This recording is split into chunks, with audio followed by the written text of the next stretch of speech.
What's up guys, B-Rob here, and I've had my Ring camera for 1 year, but today I'm going to give you my top 3 things that I most dislike about my Ring camera. I'll be right back.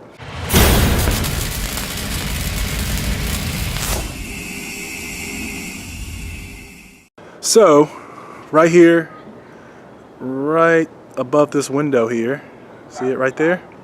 That is my Ring camera, and overall, I really like it. So I actually plan on installing more around my house. So I am a fan of the Ring camera, but to be totally honest with you, there are 3 things that I don't like about it, and I want to share those with you. Now, I'm actually doing another video on the top 3 things that I do like about it, so make sure you watch that video too. If you're considering buying a Ring camera, I do want to tell you about these things. I actually probably could think about 4 or 5 things that I dislike and 4 or 5 or even more things that I like about it. I could share that, but I just want to give you my top 3.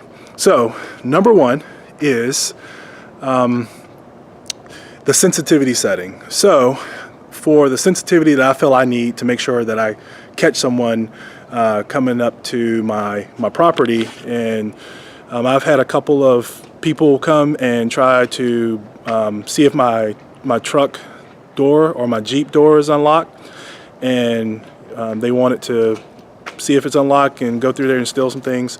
So to have the right sensitivity in order to make sure I pick them up ahead of time, in order for you to have that, you will actually pick up a lot more stuff. So you end up with a lot of records of motion.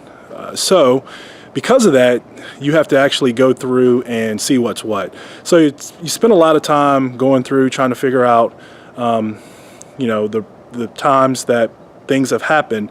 A lot of times it might be the garbage truck coming by, the UPS truck or a FedEx truck or something coming by, or a loud truck, loud car with music, those things, and it triggers the camera, and because of that, it creates an event. So that's one more event I have to go through to see what has happened around my property.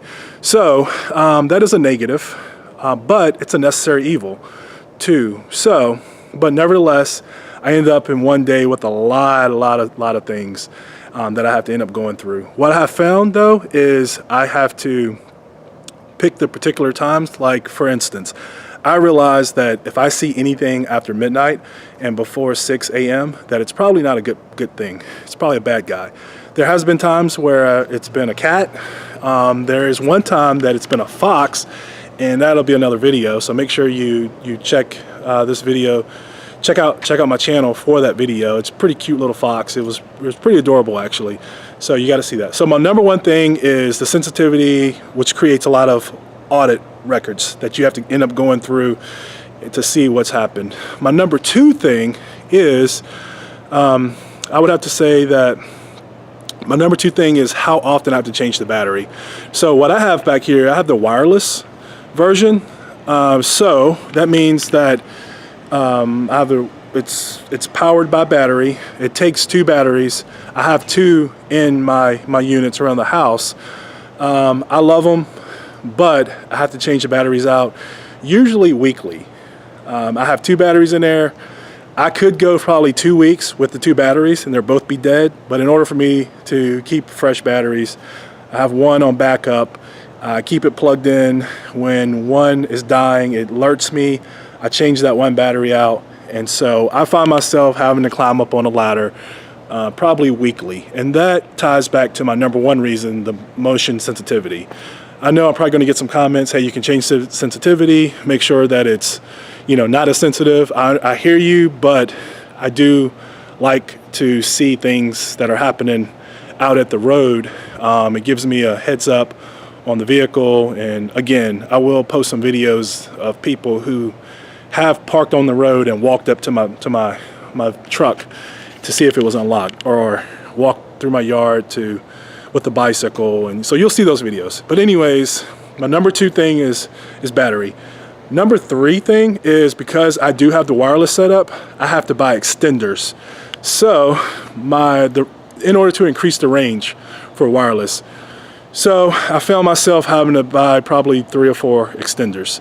So I have 3 right now to extend the Wi-Fi coverage. I do have the 1 gig, and If you're a fan of this channel, subscriber, you probably have seen my 1 gig fiber installation and update video. If you haven't, go check that out too.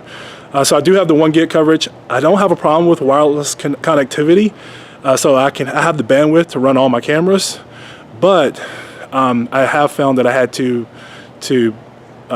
plant extenders all through the house. Now my house is, I think it's 3,700 square feet, so that does add to it. So the smaller your house is, of course, excuse me, lost you there, so sorry about that. So the smaller your house is, of course, you know, the less extenders you're going to buy, but plan on buying at least 1 or 2 extenders. So those are my top 3 things that I most dislike about my Ring camera setup. It was easy installation, but again, that's a whole nother video on the top 3 things that I like mostly about it. But I do want to reiterate, I do like it. I do recommend it.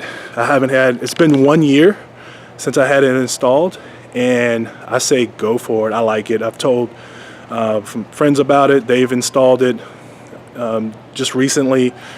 But for me, it's been 1 year. Our family loves it, and thank you guys for tuning in. I hope that this video helps you with your decision. Please like, share, subscribe, comment, and thank you for watching. This is B-Rob. Check out the video of the top 3 things that I do like about the Ring camera. Thank you guys. Talk to you later. Bye.